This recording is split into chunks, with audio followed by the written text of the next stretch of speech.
Take a deep breath and listen carefully. That girl who used to text you first, laugh at your jokes, make plans herself? She's pulling away, and you don't even know why. So you text more, call more, check her stories, try harder.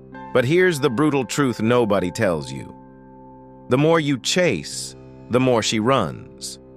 Because attraction isn't built through desperation, it's built through mystery. Think back to when you first met her. She didn't know how you felt. That uncertainty, that's what pulled her in. You need to bring that feeling back.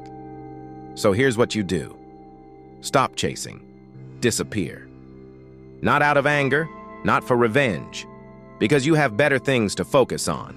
Hit the gym, level up your goals, expand your social life. When she sees you thriving without her, that attraction comes back, hard.